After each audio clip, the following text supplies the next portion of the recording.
न कोई थकान न कोई शिकायत, सबका जीवन का आधार है वो, मत करो तुम नारी का अपमान।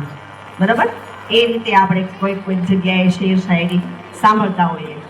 હવે મહિલા દિવસની ઉજવણી હોય અને એકાદ મહિલાના શબ્દો જો ક્યાંય કોઈના કાને ન પડે તો આપણી સાચી ઉજવણી ન કહેવાય. એટલે મને એમ થયું કે લાઈને હું કંઈક કહું.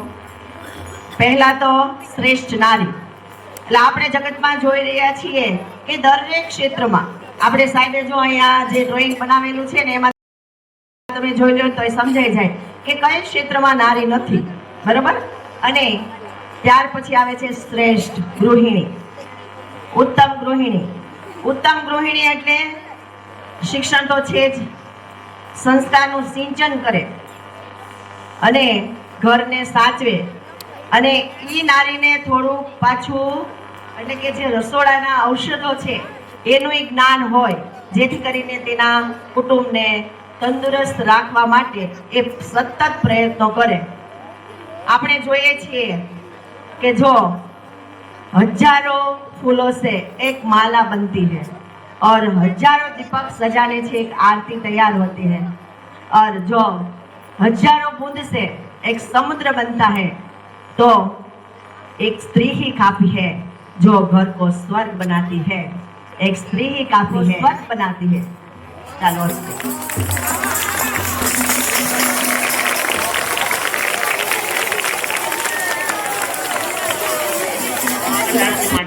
આવતીકાલે રવિવાર છે એટલે આપણે એક દિવસ અગાઉ મહિલા દિવસની ઉજવણી કરવાની વાત કરીએ છીએ, કારણ કે રવિવાર છે આપણે સ્કૂલમાં રજા હોય છે.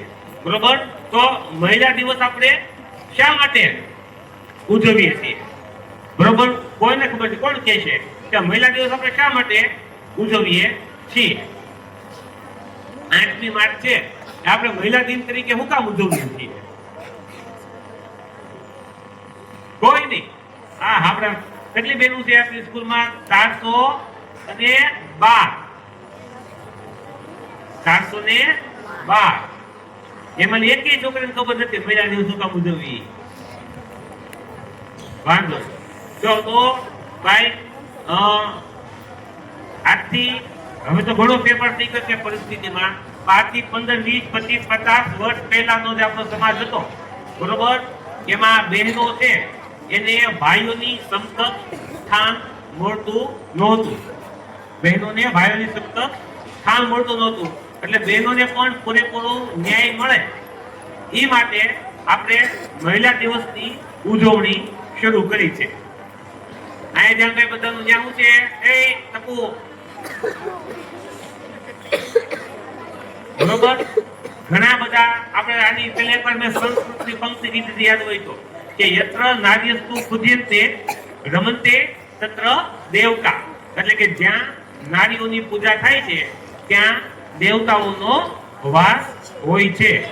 એટલે આપણા ઘર કુટુંબમાં દેવતાઓ એટલે કે ભગવાનનો વાસ રહે એ માટે આપણે નારીઓની પૂજા કરવી જોઈએ. હવે પૂજા કરવી એટલે હું કાંઈ તમે બાદોર ઉપર બેહાડીને કુમકુમ તિલક કરો એવી પૂજાની વાત આપણે કરતા નથી, પણ સ્ત્રીઓને સન્માન આપવું. હું આપવું? સન્માન આપવું. એને કોઈ પ્રકારનો અન્યાય ન થાય, એને કોઈ પ્રકારનો અન્યાય ન થાય. નાની દીકરીઓને પણ કોઈ પ્રકારનો અન્યાય ન થાય. બરોબર, એવું એક કવિ છે અશોક ચાવડા, એને એક પંક્તિમાં લખ્યું છે કે સ્વર્ગની દરેક દેવીની ઝલક છે દીકરી. સ્વર્ગની દરેક દેવીની ઝલક છે દીકરી. કુમકુમ, ચંદન, કુમકુમ અને સુખડનું તિલક છે દીકરી. એટલે કેમ આપણે સુખડનું ચંદન કર્યું હોય, તમે ઘણીવાર મંદિરે જતા હો તો તમને કપાળમાં એકદમ ઠંડક લાગે ને કે ન લાગે? જોયું તમે કંપની કર્યું છે તો એ રીતના તિલક કરો તમને જેવો ઠંડકનો અનુભવ થાય એવું તે ઘરમાં એક દીકરી હોય તો ઘરનું વાતાવરણ છે એ ઠંડક ભર્યું, શાંતિ ભર્યું રહ્યા કરે. એ દીકરી છે એ મોટી થાય એટલે એના લગ્ન થાય તો પત્ની બને, પોતની બેન બને, માતા બને, દાદી બને, તો અલગ અલગ જે એના રોલ હોય એ નિભાવતી હોય. અને ઘણી વાર તો બેનો આગળ આપણે કેમ કેટલા બધા 18 પિક્ચરો છે તો નોકરી એ કરતા જાય. તો સવારમાં 7:30 સ્કૂલે પહોંચવું હોય તો 5 વાગ્યામાં જાગે અને ઘરનાનું બધાનું ટિફિન બનાવે, કપડાં જે કંઈ ધોવાનું હોય એ ધોવે, છોકરાઓને નાસ્તો પાણી કરી સ્કૂલે માટે બેગ તૈયાર કરીને સ્કૂલની બસમાં બેહાડે, પછી ફટાફટ પાછા ટીચર બધા સ્કૂલે આવે ને અને પાછું બપોરે અહીંથી સ્કૂલમાંથી રજા પડે એટલે પાછું ઘરે જઈને બપોરનું જમવાનું બનાવવાનું. એ જમી લીધા પછી જે કઈ વાસણ કે એના હોય એ સાફ કરવાના, ઘરની સફાઈ કરવાની. ત્યાં પાછા 5 કે 6 વાગી જાય એટલે પાછું સાંજનું ભોજન બનાવવાનું કામ શરૂ થાય. પાછું એ ભોજન બનાવવાનું, એના વાસણ ને એવું સફાઈ કરે, ઘરમાં થોડીક સાફ સફાઈ થાય ત્યાં રાતના 10 વાગી જાય ને. 10 વાગે સુવે એટલે પાછું 5 વાગે 8 કલાકની ઊંઘ ખાવી દોવે એમ એટલે 7 કલાકની થાય. કેટલી કલાકની થાય? 7 કલાક. પણ છતાં આપણે જો દર સોમથી શનિ નિશાળે આવીએ તો રવિવારે આપણને શું થાય કે રવિવારે સાહેબ શું કરવું છે? રજા. ઓલા એનએમએમએસ ની પરીક્ષા વાળાની હતા એને આપણે કીધું હતું કે રવિવારે તમારો ક્લાસ લેવો છે. તો એ છોકરાઓએ ના પાડવા મળે કે રવિવારે નહીં. તો તમારા મમ્મી રવિવારે રાંધણ ના પાડતી તો કેમ થાય કે રવિવારે રાંધવાનું નહીં, રજા હાલશે? એક જે રવિવારે ભૂખ્યા કાઢ નાખો એવું હાલશે? નરેન્દ્ર તારું નામ છે? યશ મોઢિયા. હા, તું યશ ને પ્રથમ હાલશે તમારે બેને?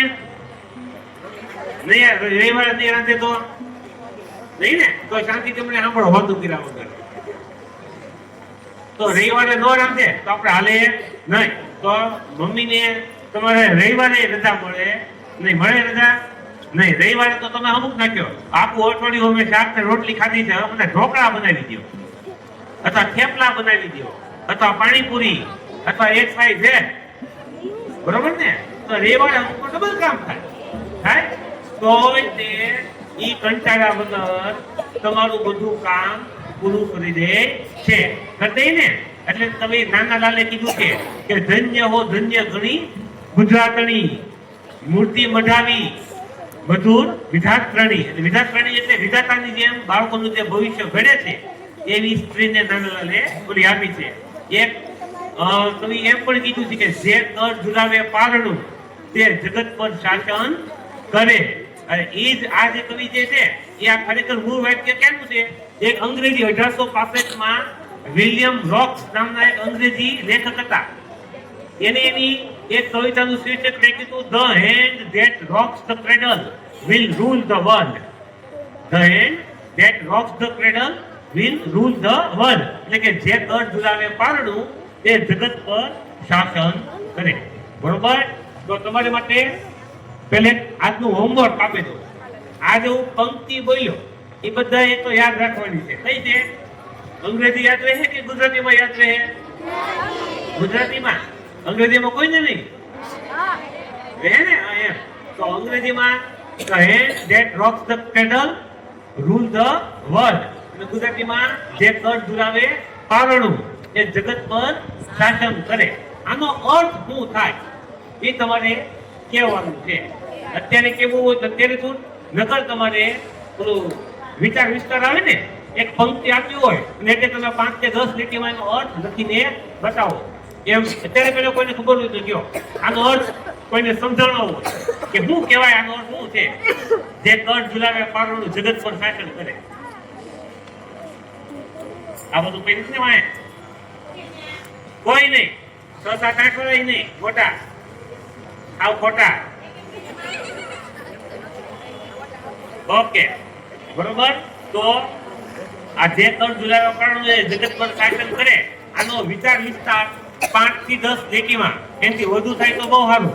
તમારે લખીને લાવવાનું છે દરેકે પહેલા ધોરણથી માંડીને બાલવાટિકાથી માંડીને 8 સુધીનાને દરેકે પોતપોતાની કક્ષા પ્રમાણે પણ લખીને લાવવાનો છે અને તમારા વર્ગ શિક્ષકને બતાવવાનો છે.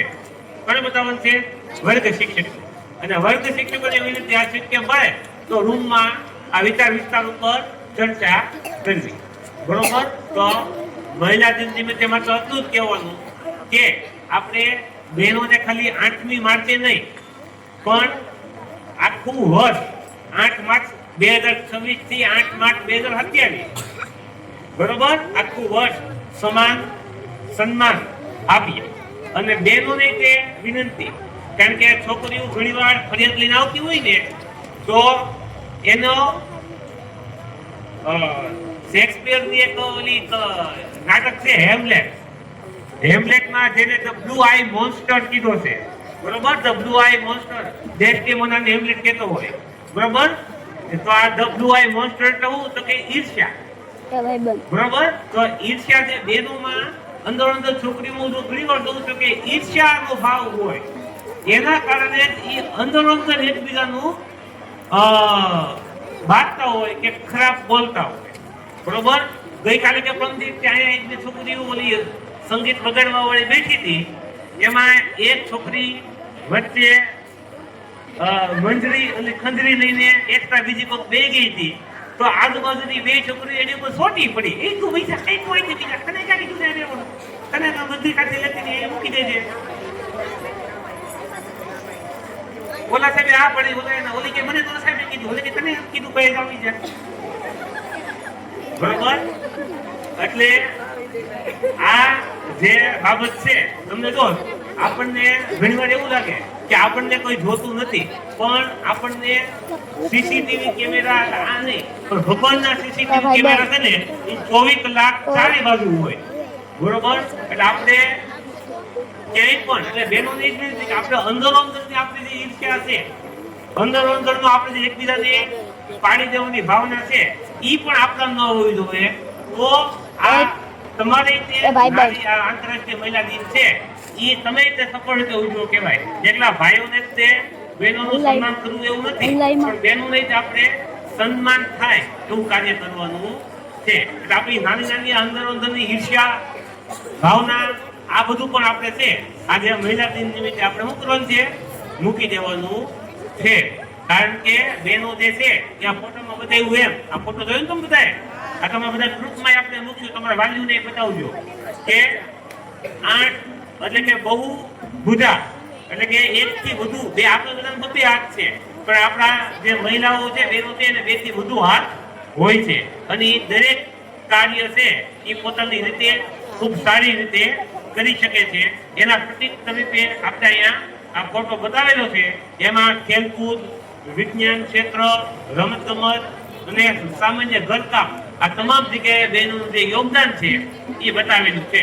એટલે મેં થોડું ઘણું વાત સાંભળી પ્રમાણે લગભગ ત્રીજા ધોરણમાં આજે વેશભૂષા પણ કરેલી છે કે જેમાં મહિલાઓ જે નોખા ક્ષેત્રોમાં પ્રગતિ કરી છે એની વેશભૂષાઓ બહેનો તૈયાર કરશે. અને એવી રીતના મોટા ધોરણમાં તે કંઈ આયોજન થયેલું છે વેશભૂષાનું, તો એ પણ બધા આરામથી માનજો. તો ફરીવાર મહિલા દિવસ નિમિત્તે દરેક નારી શક્તિ છે એને આપણે શાળા નંબર 6 તરફથી વંદન કરીએ છીએ. સાથે સાથે આપણો કાર્યક્રમ આગળ ચલાવવા સજ્જ ગૌ છું વસ્તુ જય હિન્દ જય ભારત.